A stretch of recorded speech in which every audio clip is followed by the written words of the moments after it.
Warahmatullahi wabarakatuh. Salam Pramuka. Saya Ade Fatahus Salam selaku Sekretaris Gerakan Pramuka Warti Ranting Cibinong. Dalam hal ini, dalam kesempatan ini akan memaparkan tentang keberadaan atau eksistensi Gerakan Pramuka, khususnya yang berada di wilayah Kecamatan Cibinong. Jadi terima kasih, kami ucapkan terima kasih kepada salah satu mahasiswa dari UPI ya, dari UPI Bandung, dan ini juga murid saya dulu di SMP 2 Cibinong alumni. Saya merasa bangga ini ya, ada lulusan atau alumni dari SMP 2 Cibinong yang kini bisa kuliah di Universitas Pendidikan Indonesia Bandung. Pertama, mengenai struktur organisasi di Koran Cibinong. Saya ini menjabat sebagai sekretaris di periode atau masa bakti 2021-2024. Yang pertama dari pimpinan Warti Ranting dulu ya, dari pimpinan Koran Cibinong. Ketua itu Kak Saifullah Sartori SPD MG, Wakil Ketua 1 Kak Hendris Menandar MPD, Wakil Ketua 2 Kak Devi Ruhyandi SPD LGT, Sekretaris Kak Ade Fatahus Salam SPD MT, Bendahara Garis Lesmana SPD MG. Itu adalah kepengurusan atau pimpinan di Warti Ranting. Setelah pengurus yang berada di pimpinan itu, ini ada Andalan Ranting ya, Andalan Ranting Pusat atau disingkat dengan ANRU. Andalan Ranting ini kurang lebih ada 13, karena Andalan Ranting itu tidak baku ya, tidak ditentukan dari aturan harus segini, tapi itu disesuaikan dengan kebutuhan korannya masing-masing. Yang pertama ada Andalan Ranting Pembinaan Urusan Siaga, yaitu ada Kak Didin Kusnindar, beliau pembina pramuka juga di salah satu pangkalan sekolah dasar yang ada di Koran Cibinong. Yang kedua ada Andru Pembinaan Siaga Putri, itu Kak Mariani. Beliau juga menjabat sebagai Ketua Pambigus ya di SD Negeri Tegalwangi. Yang selanjutnya Andalan Ranting Pembinaan Penggalang Putra ya, Penggalang Putra yaitu Kak Yunus SPTI LG. Andalan Ranting Pembinaan Anggota Pramuka Putri Kak Happy Puspitasari. Terus Andru Penegak dan Penegak Putra Kak Irang Albi Layan Berapasa dan Kak Gilang Undal Pangrestu. Andru Penegak dan Pandega Putri Kak Lina Marlina. Andru Satuan Karya Kak Jenal. Andru Pembinaan Anggota Dewasa Kak Dodi Setiawi, itu untuk putranya. Dan Andru Pembinaan Anggota Dewasa Putri Kak Herawati. Andru Pertanian Kak Ali Musli. Andru Organisasi Kak Risa Umat Risnawan. Andru Hubungan Masyarakat Kak Yogi Yan Fakri. Andru Pengabdian Masyarakat Kak Nur Qasim. Andru Usaha Kak Udi Mulyadi. Andru Sarana dan Prasarana Kak Yasef. Nah, selain Andalan Ranting yang barusan disebutkan, ada juga koordinator gudeg ya per wilayah, karena di Koran Cibinong itu terbagi 3 wilayah. Pertama wilayah barat, wilayah tengah, dan wilayah timur. Jadi satu kecamatan itu dibagi 3 wilayah. Kenapa? Karena untuk mengefektifkan koordinasi ya antar Koran, ada andrunya yang mengkoordinir sebelum ke Koran langsung ya. Yang pertama ada wilayah barat itu Kak Yunda Nusmawan, wilayah timur Kak Ahmad Sukardi, dan wilayah tengah itu Muhammad Arsi Gunapraja. Dan Andalan Ranting yang officio itu yang otomatis langsung menjabat sebagai jabatannya, yaitu Pamongsa Kabakti Husada Bayangkara Talunabumi Wirakartika, Ketua DKR dan Wakil Ketua DKR Cibinong.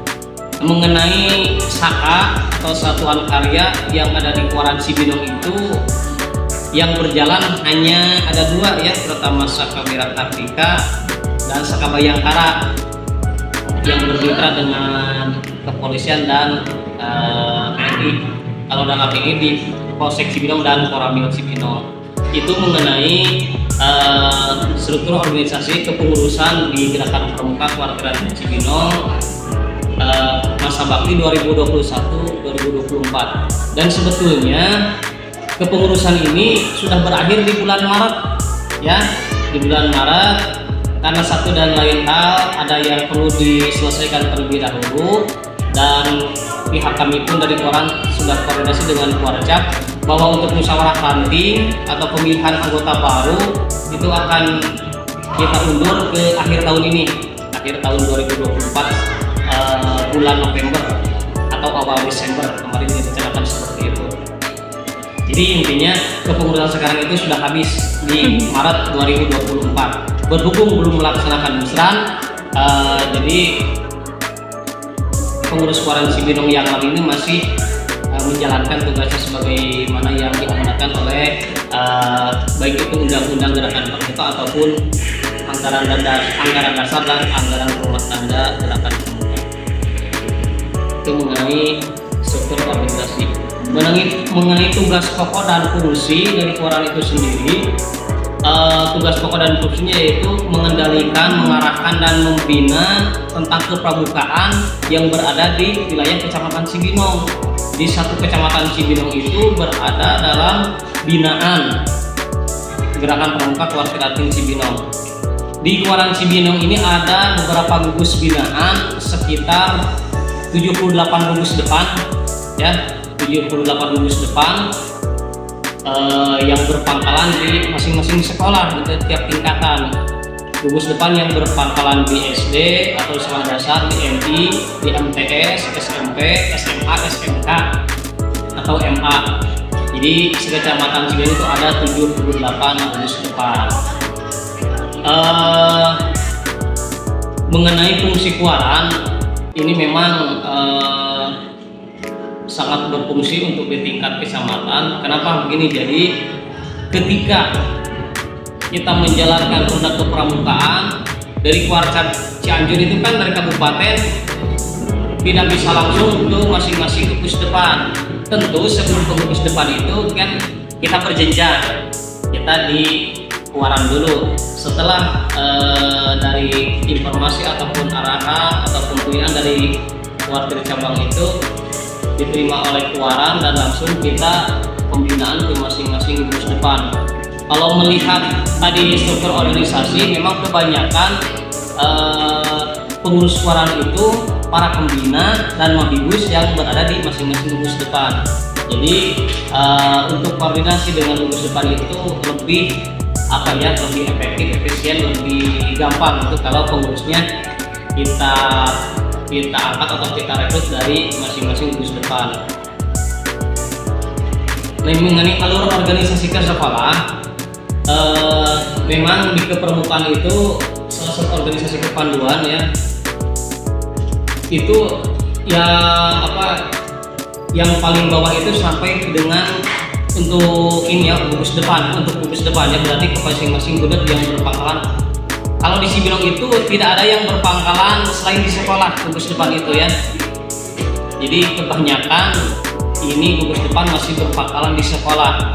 Sekarang 2024 ada juga gugus depan Pandega, tapi itu belum dilantik dan belum diresmikan. Yang berpangkalan di perguruan tinggi Stisip Guna Nusantara itu sudah ada gugus depan Pandega. Ini baru kali ini ya, tahun 2024. Kalau dari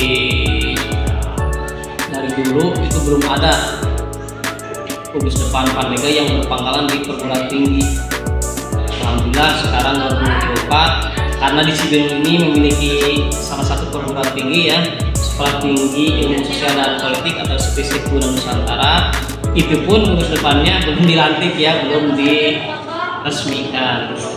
Mengenai program kerja Koran, ada program kerja tahunan dan juga program kerja untuk 3 tahun ya. Kalau program kerja tahunan baik itu tahunan ataupun untuk yang 3 tahun, kita itu dimusyawarahkan dengan berbagai anggota Koran dan juga melibatkan para gugus depan ya. Jadi gugus depan se-Koran Cibinong yang berjumlah 78 itu kami undang mengadakan rapat kerja untuk membahas program kerja ya. Jadi program kerja ini tidak serta-merta pengurus Koran yang buat atau yang bikin, tapi berdasarkan usulan dari masing-masing gugus depan ya. Jadi dari gugus depan itu mengusulkan bahwasanya untuk tahun ini di bulan ini di minggu ini kita melaksanakan A, B, dan C. Ya, setelah kita musyawarahkan, kita putuskan bersama-sama, dan itulah menjadi program kerja Kewaran ya.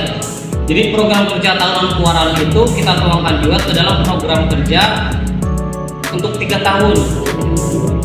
Jadi intinya gini, program kerja Kewaran 3 tahun itu sebetulnya program kerja yang dilaksanakan tiap tahun oleh Kewaran. Jadi setiap tahun misalkan 2021 Kewaran Cibiong melaksanakan program kerja ini, kita laporkan di rapat kerja. Jadi tiap tahun itu kita juga selalu melaporkan kegiatan apa yang telah dilaksanakan dan kegiatan apa yang belum bisa terlaksana. Ya, kita rapatkan di rapat kerja yang melibatkan semua gugus depan diundang. Terus mengenai peran penting pramuka bagi calon pendidik dan seorang pendidik, pramuka ini memang dirasa sangat penting. Makanya dulu ada Permendikbud yang tahun 2014 itu mewajibkan bahwasannya ekstrakurikuler kepramukaan itu menjadi salah satu ekskul wajib di tiap sekolah atau gugus depan. Kenapa? Karena di pramuka ini bisa membentuk karakter baik itu peserta didik, pendidik ataupun calon pendidik ya. Jadi di pramuka itu baik karakter ataupun kedisiplinan bisa terbentuk. Ketika kita mempelajari dan berpedoman kepada dasar dharma pramuka yang 10 itu, memang kalau kita jalankan ya, kita jalankan dengan semaksimal mungkin, dengan sepenuh hati, luar biasa dasar dharma itu ya. Jadi tidak jadi relevan dengan perkembangan zaman, terus relevan juga dengan tidak bertentangan dengan agama manapun itu pramuka itu ya. Jadi memang ini sangat penting sekali peran pramuka ini. Mungkin itu saja pemaparan dari kami selaku Sekretaris Kewaran Cibinong, dan mungkin nanti bisa dilanjutkan dengan tanya jawab saja apabila ada yang belum tersampaikan, informasi yang belum saya tersampaikan atau belum dimengerti. Saya juga sebetulnya ini bukan sebagai narasumber ya, tapi lebih kepada sharing ya, diskusi lebih kepada menyampaikan persepsi saja. Terima kasih. Assalamualaikum warahmatullahi wabarakatuh.